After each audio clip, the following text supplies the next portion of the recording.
ఇష్టమును నెరవేర్చుకున్నటకు నేను రాలేదు. నన్ను పంపిన వాడి చిత్తము నెరవేర్చుటకే చిత్తమును నెరవేర్చుటకు పరలోకము నుండి దిగి వచ్చింది. సరిపోతుంది. తనను పైకెత్తండి. ఇప్పుడు చెప్పండి, ప్రభువైన యేసుక్రీస్తు వారు ఎక్కడ నుండి వచ్చారు?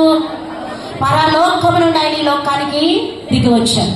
పరలోకము నుండి ఆయన ఈ లోకానికి దిగి రావడానికి కారణం ఏంటి అంటే, పాపాత్ముడు తన పాపంలో మరణించకూడదు, తన పాప భారాన్ని తన మోయలేడు అని ప్రభువైన యేసుక్రీస్తు వారు ఈ లోకానికి దిగి వచ్చి పాప శిక్షను ఆయన భరించి విమోచన క్రయధనముగా ఆయన ప్రాణాన్ని అప్పగించి ఆయన త్యాగాన్ని గుర్తించి, ఆయన మరణాన్ని గుర్తించి, ఆయన ప్రేమను గుర్తించి ఆయన వైపు తిరిగిన వారిని రక్షించడానికి లోకానికి ఆయన దిగి వచ్చారు.